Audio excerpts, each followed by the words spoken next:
Good evening and welcome to another episode of Clearly Ambiguous. The hot news.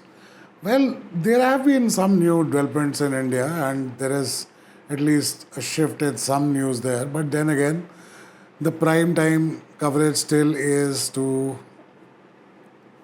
the Pahalgam terror attack and our dear neighbor, Pakistan. Now, you know, uh, what is the clarity and what are the ambiguities we should probably be talking about right now? Suddenly, it was very surprising. See, for a person like me who's not like a defense analyst or a political analyst, I'm just another guy who's trying to make sense out of it all. And I want to keep my views in front of the world as well because they might not be as thought over, like, and my political biases would not be hidden and this, that, and the other. Anyway, so I don't want to speak in like really sophisticated words where probably our politicians or all politicians are very good at. The one very interesting thing that came across was that suddenly when we said that all Pakistani citizens have to leave our country, I probably thought it's like some of those people who have come for like medical treatment to hospitals in and around Delhi or something like that. But suddenly you realize these are these bus loads of people who are being dropped at the border. And it's amazing. Like these people have been staying here for like 30, 40, 50 years, have families, they have Aadhaar cards, they have voted. Like it's very interesting that somebody can get a right to vote in this country before they can be affirmed as a citizen. So we need to actually look at what we are dealing with. We can't just shove it under the rug, can we? Another thing is that, I understand it's a digital age and there has to be a digital war, so to speak. And that's what one of the Pakistani ministers who woke up in the middle of the night. We are actually making not much of it, but you should understand why that person did it. The reason why that person woke up in the middle of the night and gave the statement that he gave was to make sure that, because see, what is happening is, this is probably the first time when Pakistan is trying to build a narrative after India is already leading in the narrative game. And probably Pakistanis are catching up, and we should probably wisen up. If we have an upper hand in the narrative game, we should probably keep it ahead, right? Because, what happens is, as with any other thing in this country, we kind of start feeling a fatigue. And of course, there'll be a fatigue. Nobody wants to keep hearing warmongering all the time. I've been mentioning this for a couple of days now, that you invite these. See, the government of India says, let's ban Pakistani creators, let's hurt them because we are giving them viewership, right? And most of these channels are monetized. So we are not only listening to the vitriol that they speak, but we are basically supporting them financially as well. So I support the government's idea that, okay, fine, yes, we close our airwaves to you, and that's fair enough. Obviously, they'll also choose to do whatever they want. But then again, they end up sharing a lot of our content, and I'll come to that in a bit. So, if you have these defense analysts that we have in our country, and I think we have some of the best of them there, and we are good enough to articulate our own view, why do you have to get these people from across the border who we are not going to say, no matter how much you try to rub their nose into the ground, like, it doesn't hurt them, so you can pay them anyways, whatever it is. And we don't want to hear them, like, please. And my appeal is to all the channels who are doing this, Republic TV or TV9 or whoever it is, the Z TVs, the Aaj Taks, everybody, please, stop calling these people. We don't want to see them. The last thing that we want to see right now is a Pakistani on our screens just screaming and shouting in their ignorance. We know they know less. Like we don't have to do anything. Like the world makes fun of them. Their own people make fun of them. Right? So we don't need that. And trust me, you don't. If you scream and shout about it more, it's not going to see. First, let's get certain things right. Okay. Uh, if we think that there are certain people in this country who are probably not joining in the narrative that we would like to build, see, that will never happen. Our society is not built that way. We say unity in diversity, right? So that diversity is there, and there'll always be a divergent view on everything in this country. We can't get, I don't know, probably the BJP government wants everybody in the world to unanimously come to agreement and then we launch a strike at them. Never going to happen. It's never going to happen. And more time passes by, you will see, the element, you'll start losing the element of surprise, so to speak. You see this Pakistani military parading up and down. You're giving them an opportunity to protect themselves now. If they were so unprepared, we should have probably struck them right by now. We could have probably done more damage than, if we are delaying this, we should probably do more damage. So, we don't need this. We don't need this, our own media channels making a mockery out of this. We know what our neighbor is, right? You've told us, we know what has happened. And those people who have those political motives and they are giving statements that are they are doing it for because it's see, digital war. It's all about content out there. We have people in this country. We have our own content creators who are probably who probably are making content for their crowd in Pakistan. We have our politicians' sound bites being played on the other side. We have YouTubers. I think Mr. Dhruv Rathi gets more fan mail from Pakistan than he gets from India. So they will not change. They will not change, and there is nothing we can do. I'll tell you what, if you take Dhruv Rathi today, all expenses paid, take him to the Kashmir Valley, make him stay with the Indian Army for maybe about 2-3 months and show him that this is what's happening, he will still come back and spread the same vitriol that he keeps doing. Right? That, it's the same thing that we keep saying, when you make content, don't just look for acknowledgement from your near and dear ones. You're making it for everybody out there. The same logic applies here. And we are talking about a neighbor which is completely illogical. They're completely logical. See, their politicians, see, one thing that I appreciate about them is government or opposition alike. Maybe it's their military establishment that they're worried about. But they all speak the same line. And Pakistan is so true to if there is one country which is absolutely true to its nature since the day it has been formed, it's Pakistan. It was formed by trouble and it creates trouble. And that's what it does. And everybody knows this. There are people who will speak about it. There are people who will speak about it in softer terms. There are people who will probably justify everything because they might have vested interest in it. So, but the amazing thing is that we don't need them, we don't need somebody else. How are you going to kick us? We'll have enough people who will kick our own selves.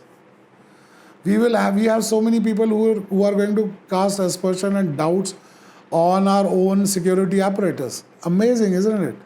But then again, see, for a country, even for a country like Israel, right? It's not only people who are non-Jews or anti-Semitic. There are some within them who are pretty so we don't need somebody else. We have people within ourselves, and there seems to be a race right now to create content for Pakistan. Why are we so desperate, are we? And if Mr. Rati and Mr. Ravish Kumar and the likes of them can keep doing what they want to do, they can keep doing it. How has it mattered over last 10, 15 years? Has it?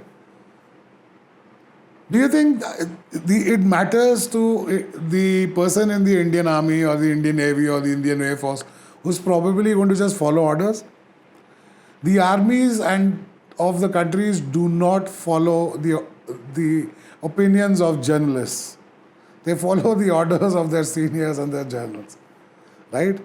It's just that in our case, we have journals who are responsible enough and do not get into political point scoring. I can't say they don't do it all the time, but maybe sometimes here and there can probably a statement or two. Unlike the other side where you have these Punjabi Lala journals who are like, I'll tell you what, we are dealing with an enemy in Pakistan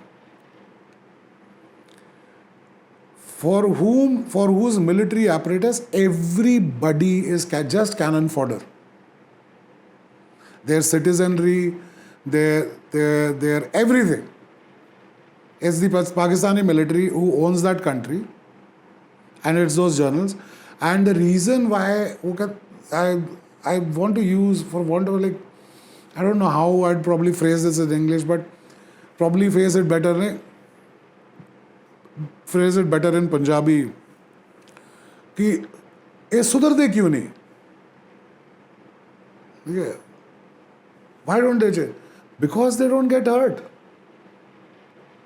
They would pick up boys from our side, their side, from Central Asia, wherever they can, radicalize them, indoctrinate them, and they know for a fact that these guys are going to come, and if they get caught by the Indian military, they'll probably get persecuted or they'll probably get killed.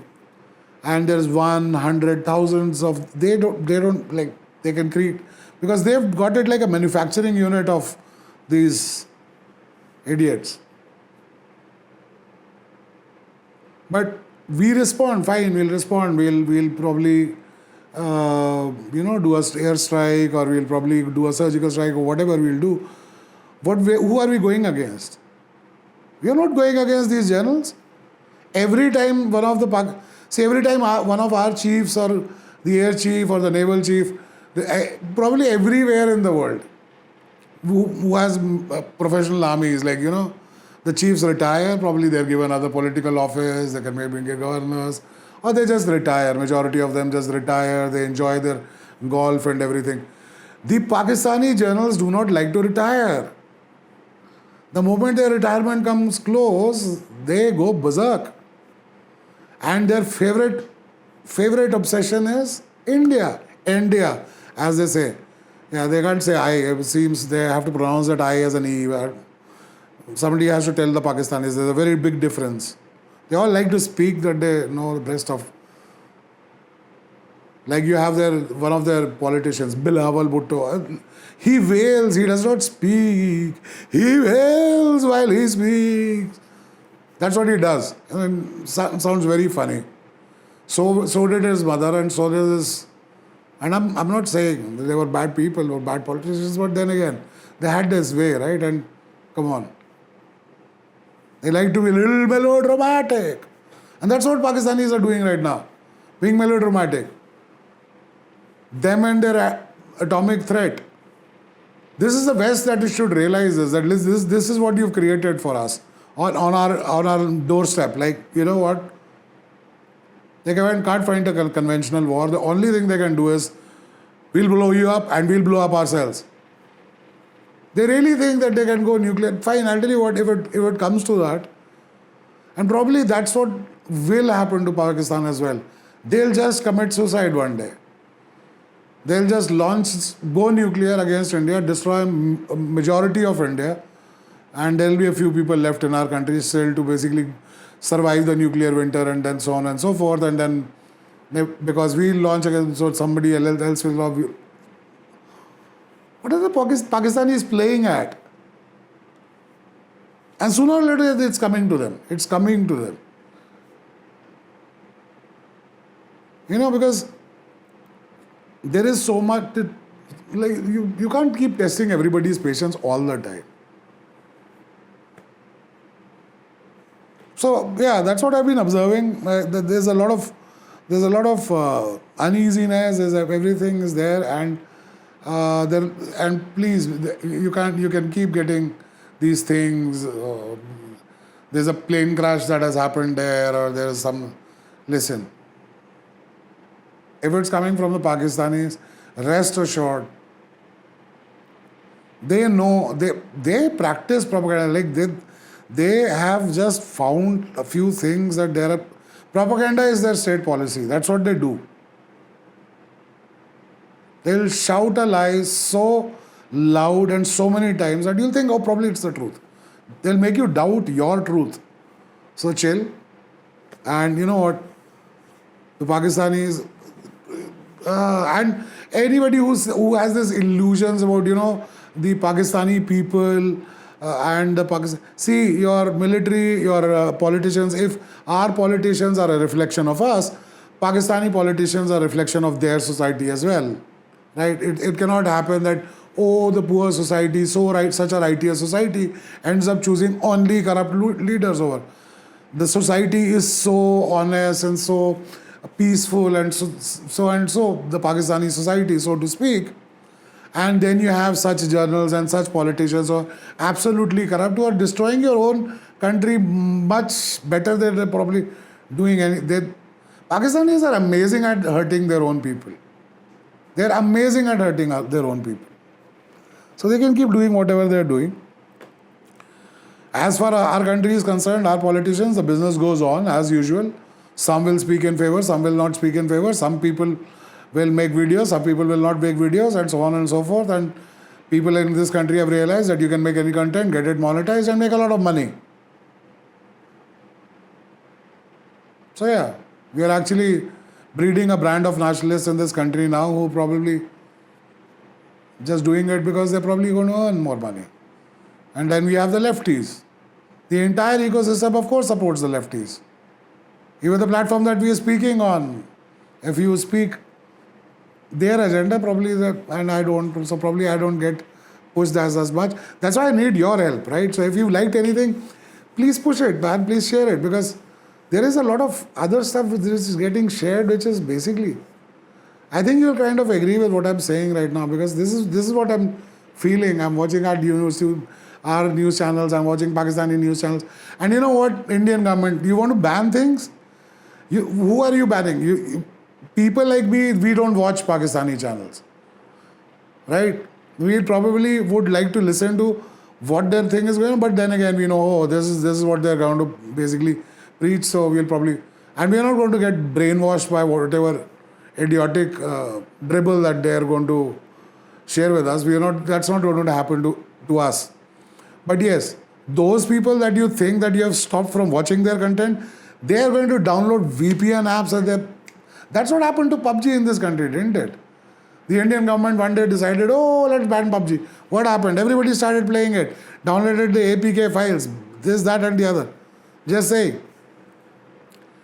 So banning won't help.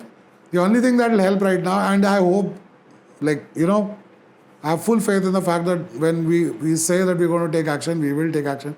And it's always, Pakistan, I don't know why Pakistan lives in this illusion that we won't act. We've always acted. It is the only country in the world which gets divided into two and says they won that war. Amazing. The belief that they have. Anyway, so they can keep believing what they believe. We definitely believe our forces, and trust me. And actually Pakistanis, I think they do believe our forces and believe our Prime Minister when he says, because they know for a fact that this Prime Minister, at least, whenever he said something, is delivered. And that's why there's somebody saying 24 hours, 36 hours. I don't know how they're saying 24 hours, 36 hours. I'm actually, the most fun part right now is watching Pakistanis parade their equipment on their highways.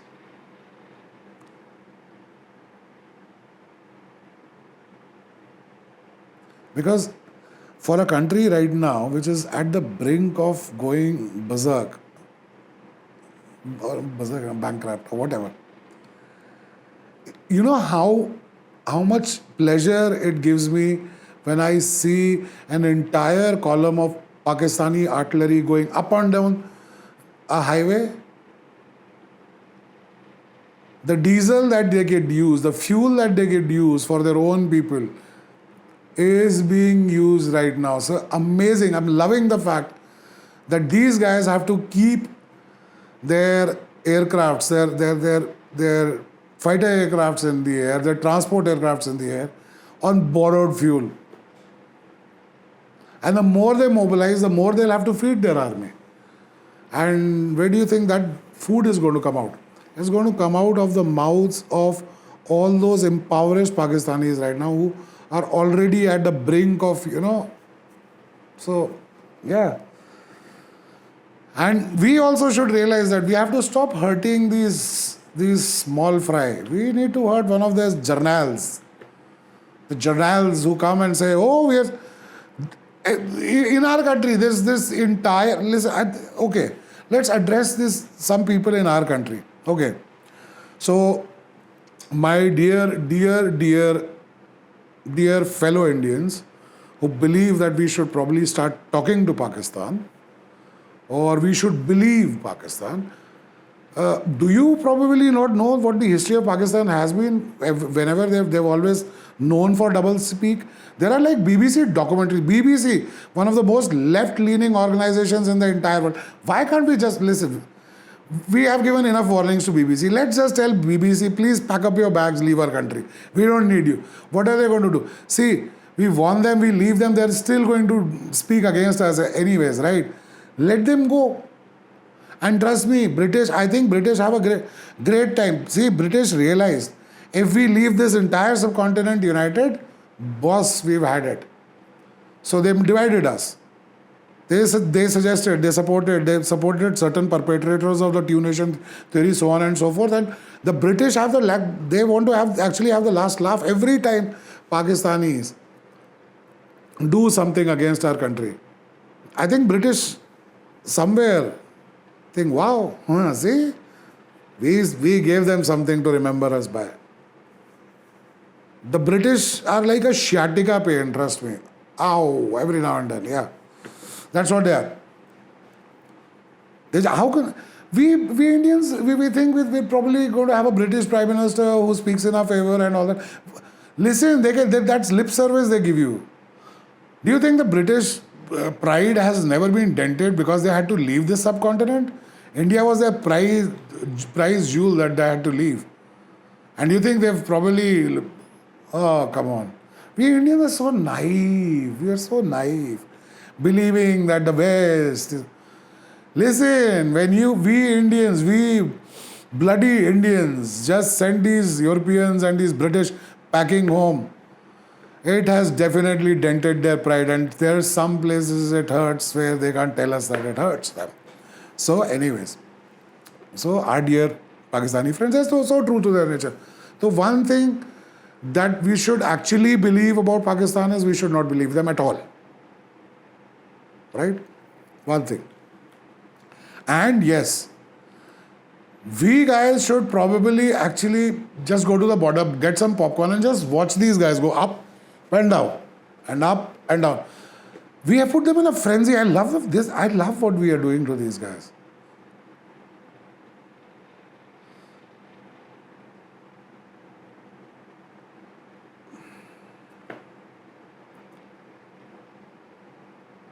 I think that's what we are doing right now. We're making sure that these guys basically end up going up and down their highways, keep getting deployed, keep spending their limited amount of fuels. Of course, there are certain countries like China and Turkey and Turkey, apparently they want to call themselves. They can call them whatever the Turks want to call them. Turks are the most confused people in the world right now. They want to be Europeans and they want to behave like a, I don't know. They have that Ottoman Empire hangover. Come on. The one thing that people with what empire hangover should realize is every empire, no matter how great, every empire is doomed. So, and it never comes back. Which empire has ever come back? The greatest of them have come. The great Roman Empire. Do you think one day we're going to have it's going to come back in that form? No, never. Please. So yeah. So get out of these hangovers, Turkey. You want to support China, Pakistan? You can do that. Yeah, bring it on. Fine. See, and we Indians should realize that I know we would like to get the opinions on our side. Nobody in the world has criticized us for putting the Indus Water Treaty in abeyance, right? It's sad for our neighbors right now that nobody is even feeling sorry for the Pakistanis that they won't have water. They're making memes. Having fun. They have a good sense of humor, by the way, kicking their own ass. Like, we don't need to do that. They're just good enough doing it on their own. So anyway, so yeah, see.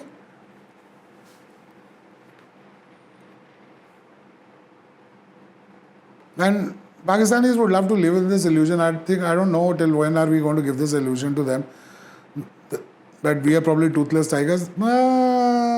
They've seen our teeth. It's just that we were actually too magnanimous.